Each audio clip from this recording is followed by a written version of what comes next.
Good afternoon, everybody. How are you? Good to see you all. What we have seen transpire in Los Angeles, California in recent days is shameful. Left-wing radicals waving foreign flags viciously attacked ICE and Border Patrol agents as well as Los Angeles police officers.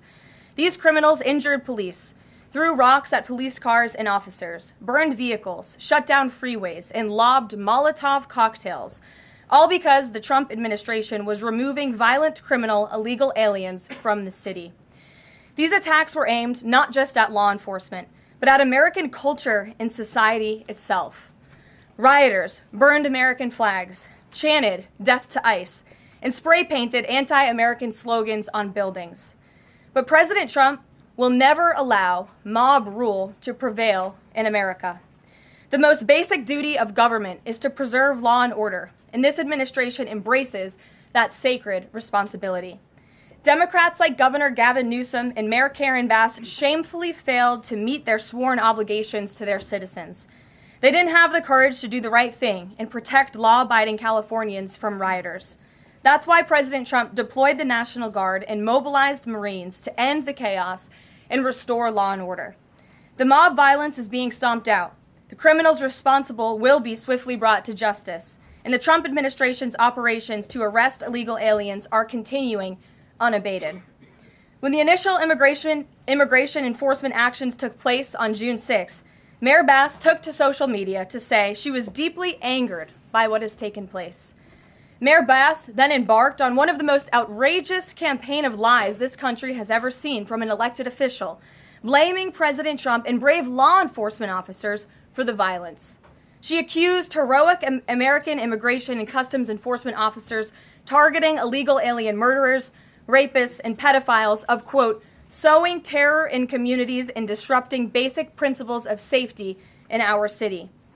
Around the same time, Governor Newsom claimed that immigration enforcement actions were causing chaos. That's how radical Democrats have become. Their opposition to President Trump has forced them to side with illegal alien criminals in their communities and violent rioters and looters over law enforcement officers who are just doing their jobs.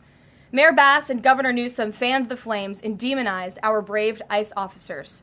Instead of defending their city and their state, Karen Bass and Gavin Newsom claimed that in order for the riots and the violence to stop, ICE needed to leave and immigration raids must end. In other words, the position of the Democrat Party is that the federal government is not allowed to enforce our laws and to arrest and deport illegal alien criminals. They're attempting to use a violent mob as a weapon against their own constituents to prevent the enforcement of immigration law. This is deeply un-American and morally reprehensible. President Trump received a clear mandate from voters to reverse the illegal invasion ushered in by Joe Biden's open border and to end the lawlessness represented by Karen Bass and Gavin Newsom's California. President Trump promised to carry out the largest mass deportation campaign in American history, and left-wing riots will not deter him in that effort. Sanctuary cities and states will no longer be allowed to shield illegal criminals from deportation. Just take a look at some of the illegal monsters who were taken off the streets in Los Angeles in recent days. A Vietnamese national, a known gang member with a conviction for second-degree murder. A Mexican national with convictions for child molestation who was armed with a dangerous weapon and had previous arrests for robbery and domestic violence. A Filipino national with convictions of rape, assault, burglary, and theft. A Mexican national convicted of statutory rape, narcotics violations, and hit and run. A Nicaraguan national with convictions for domestic violence and hit and run, and a previous arrest for willful cruelty to a child. And an illegal alien from Mexico who was arrested after allegedly throwing a Molotov cocktail at law enforcement officers during the Paramount riots on Saturday. He is now being charged with attempted murder. Law-abiding American citizens do not want these public safety threats living in their communities, no matter what Democrats like Karen Bass and Gavin Newsom may claim. And let this be an unequivocal message to left-wing radicals in other parts of the country who are thinking about copycatting the violence in an effort to stop this administration's mass deportation efforts. You will not succeed. Any lawlessness will only strengthen this president's resolve to defend the majority of Americans who want to live their lives peacefully, free from the fear of violent, criminal, illegal aliens. As President Trump said, order will be maintained and illegal aliens will be expelled from our country. In economic news, the latest Consumer Price Index inflation report came in today below expectations again. Since President Trump took office, inflation has come in below economics expectations every single month. Core inflation held steady and remains at the lowest level since March of 2021. Wage growth remains strong. The average private sector worker is on track to see their real earnings increase by around $1,200 adjusted for inflation. And prices continue to fall for everyday Americans.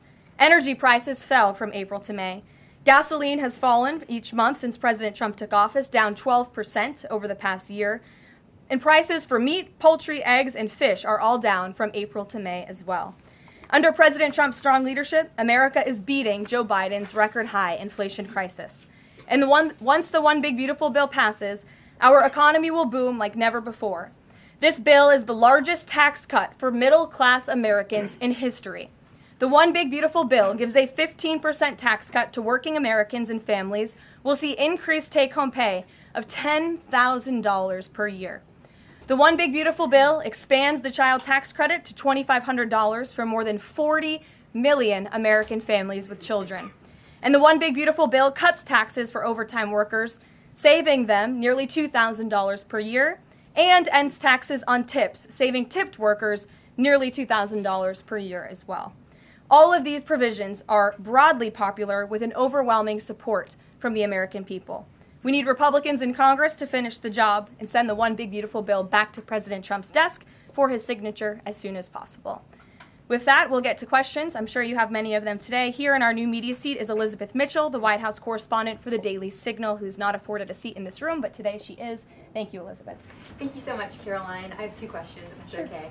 First, a few Republicans on Capitol Hill are suggesting that President Trump scale back deportations, even as ICE is reportedly gearing up for raids in 5 more Democrat-led areas. Would anything dissuade President Trump, and would he consider sending in Marines if anti-ICE violence occurs in these cities? Well, I think I may have just answered both of your questions with my opening monologue. The Trump administration is going to continue the mass deportation effort that the president promised the American public. Many of you were at those rallies in cities and communities across the country when the president spoke about his commitment to removing violent illegal criminals and anyone who has broken our nation's immigration laws from American communities. And God bless our ICE and Border Patrol who are working hard on that effort. This administration is going to continue that.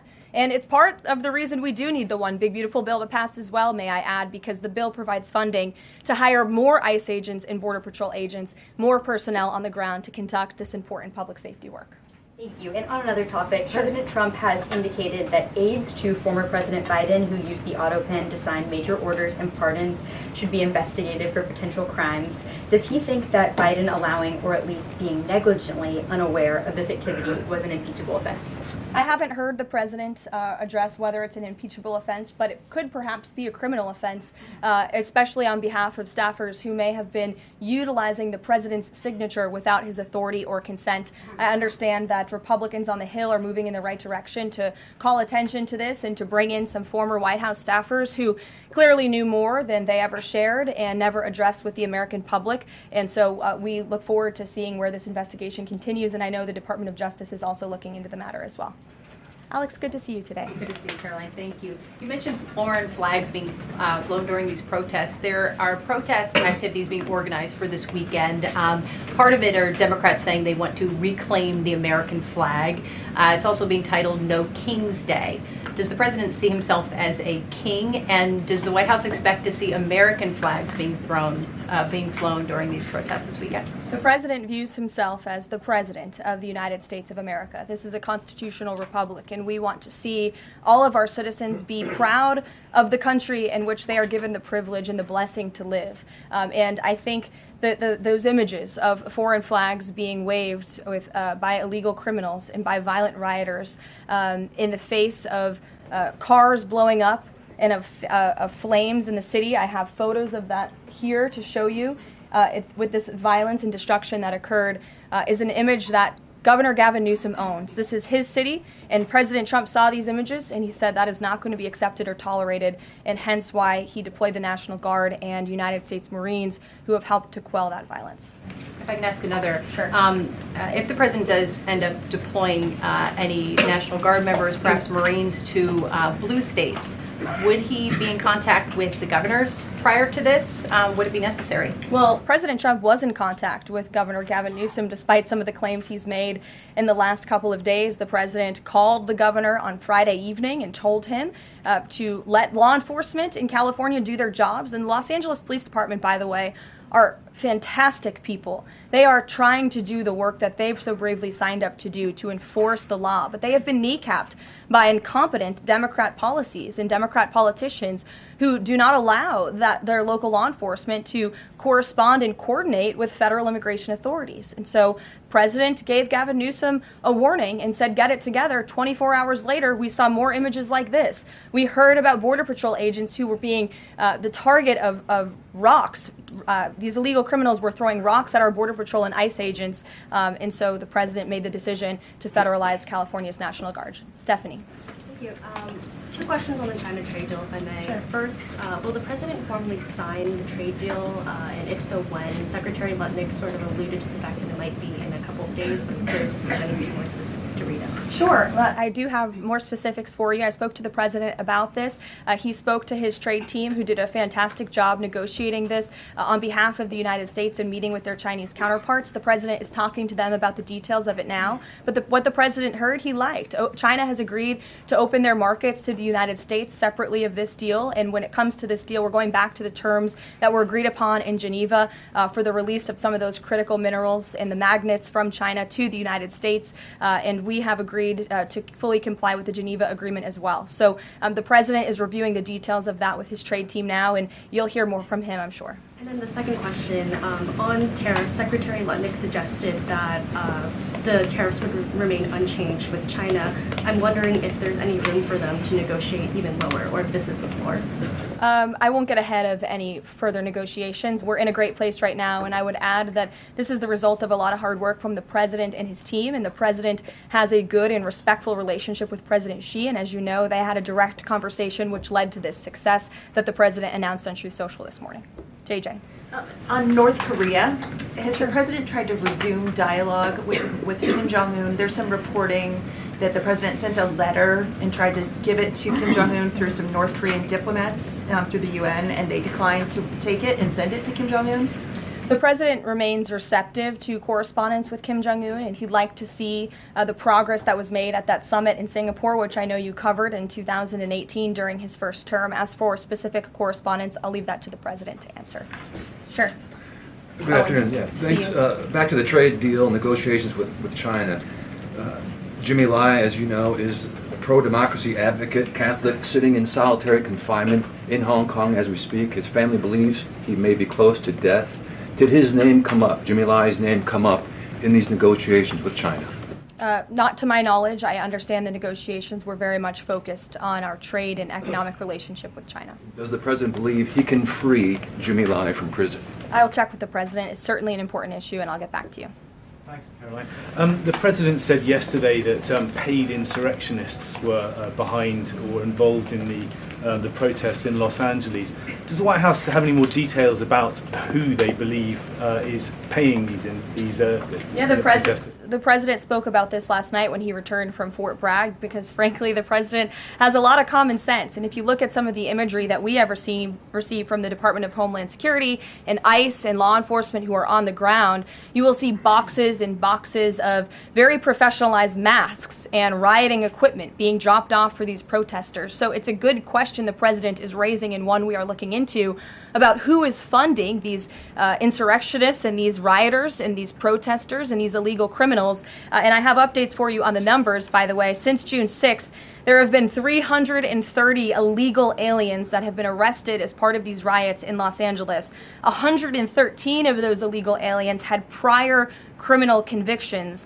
And overall, and this includes arrests of American citizens, there's been 157 people arrested for assault and obstruction-related charges, including the attempted murder of a police officer with a Molotov cocktail. So who is funding these illegal aliens who are coming in with this very professional riot gear? It's a question everyone in this room who cares about truth should be asking. And we encourage your help in trying to get to the bottom of that question.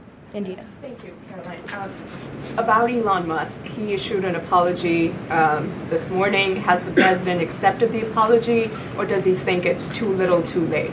The president acknowledged the statement that Elon put out this morning, and he is appreciative of it, and we are continuing to focus on the business of the American people. And has the administration started a review of Musk's government contracts, something that the president said he's considering? What do you mean by that? Has the administration started a review of the contracts that Musk and his companies currently have? No efforts have been made on that front as far as I'm aware.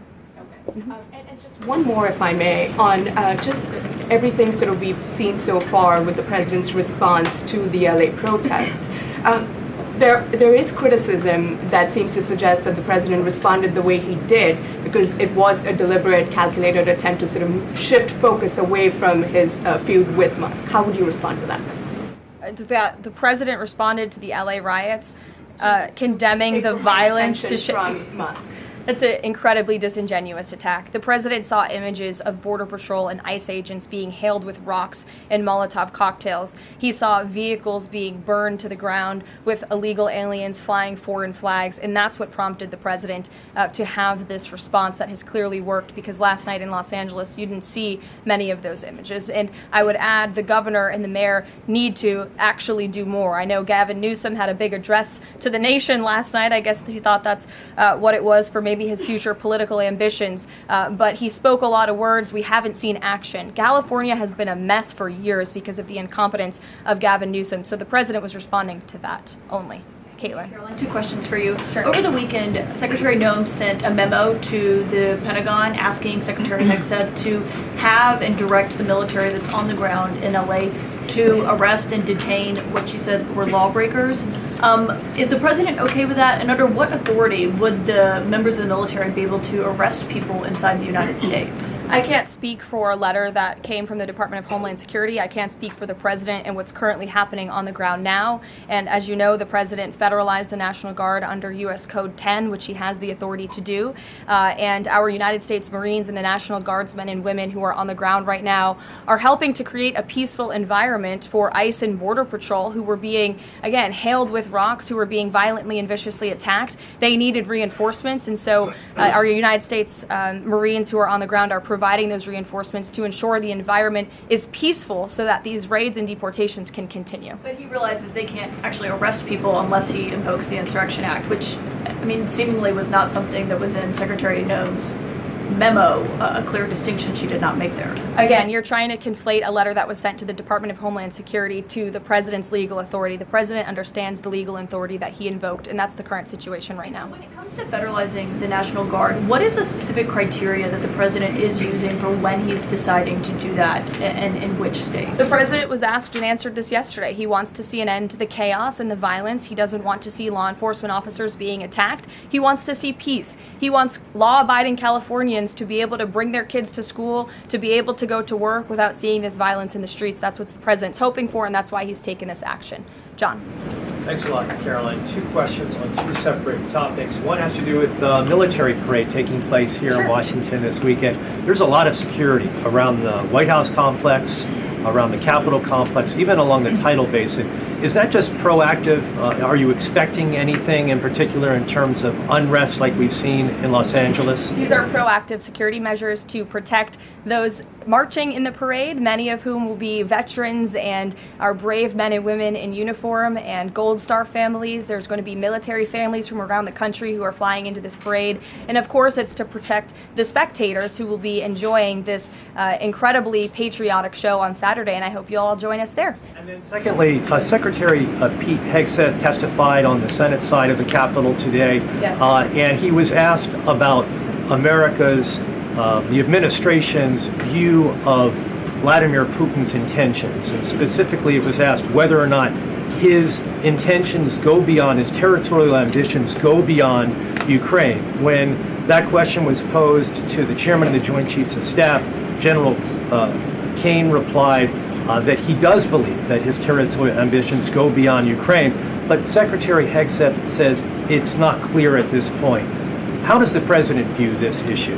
The president has spoken on this. He said, as he calls it, he believes Ukraine was always the apple of Putin's eye, and he made it very clear to Putin in his first term not to invade Ukraine. Putin didn't invade Ukraine because of President Trump's peace through strength foreign policy agenda and the effective deterrence policies that he implemented in the first term. Unfortunately, because of the weakness and incompetence of the previous administration, Vladimir Putin made the decision to invade Ukraine, and now we have this brutal war which the president is working very hard to end. Jasmine. Thanks so much, Caroline. The president warned that any protest on Saturday would be met with force. Can you clarify what kind of protest President Trump does support or find acceptable? The president absolutely supports peaceful protests. He supports the First Amendment. He supports the right of Americans to make their voices heard. He does not support violence of any kind. He does not support assaulting law enforcement officers who are simply trying to do their job. It's very clear for the president what he supports and what he does not. Unfortunately for Democrats, that line has not been made clear, and they've allowed this unrest and this violence to continue, and the president has had to step in. What question? So if there were peaceful protests on Saturday for the military parade, President Trump would allow that? Of course the president supports peaceful protests. What a stupid question. Raquel. Thank you so much, Caroline. Raquel, and then I can go to you, Francis. Go. Thank you so much, Caroline. I have two questions. One about Israel. Yesterday, the U.S. ambassador to Israel said the U.S. no longer is pursuing the goal of an independent Palestinian state. Can you confirm that the president is no longer supporting a two-state solution? And is President Trump considering diplomatic action against countries who takes action against Israel during next week's UN conference? Right now, the president views the situation in Israel and Gaza as deeply unfortunate and needing to end. And the president is realistic about the current state of affairs in this region of the world. And that's why the president has said the number one focus and priority of the administration is to release all of the hostages from Gaza and to end this conflict as soon as possible. The administration is still pushing very hard for the release of all the hostages. And as for what happens next, clearly Gaza is an uninhabitable place. It needs to be rebuilt with the help of our Arab partners, and the president wants to see that happen as well. Take a couple more. One on the G7 engagement. President Trump is traveling there on Sunday. Other presidents beyond the G7 leaders are also going. President Lula from Brazil, President Sheinbaum from Mexico, and President Zelensky from Ukraine are also going. Do you have confirmation if President Trump is meeting any other leaders on the sideline of the G7? Yes. To know about the Lula engagement. I can confirm there will be quite a few bilateral meetings between the president and other foreign leaders. The White House is still working very hard to finalize that schedule, and we will provide that for you as soon as we have it. Great. Thanks, Caroline. Just back to the China trade deal, can you talk about the status of the export controls that the U.S. imposed? Are those no longer being imposed? We are fully complying with the Geneva Agreement. Go ahead. Sure. Thanks, Caroline. One foreign question for you and one domestic. The foreign, the president, of course, has said he would lift sanctions on Syria. Is there an executive order coming along soon to go do that? And is the president planning to try to get involved in any kind of a peace agreement between Israel and Syria that would disengage those two? To the best of my knowledge, the Treasury Department took action after the president made that announcement in Saudi Arabia. Okay.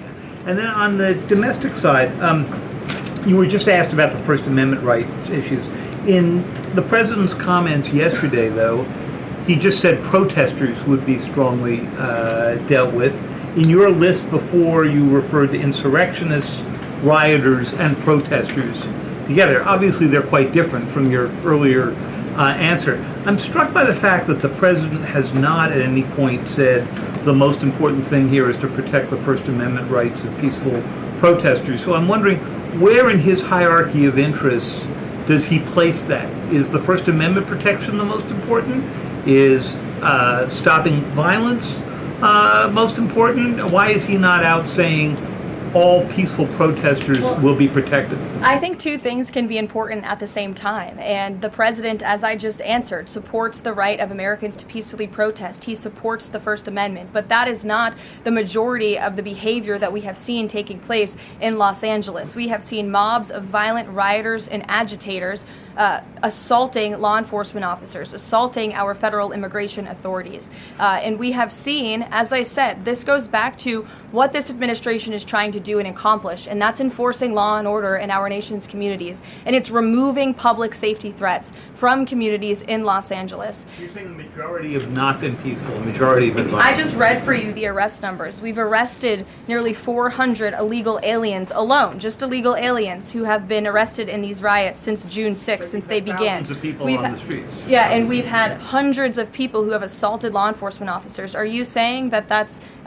that's appropriate behavior? No, Are you no, saying I'm not that saying the that at all. president I'm shouldn't just take trying action? to figure out. The Democrat governor and the Democrat mayor of Los Angeles have failed their citizens. And the majority of Americans, the majority of Californians, do not want to see law enforcement officers being assaulted in the streets. And thankfully, the president took action and stepped in to protect our federal law enforcement agents, to protect federal buildings, to protect the federal mission of deporting illegal criminals off of our streets. And that mission will continue every day as far as we're concerned. Thank you, guys.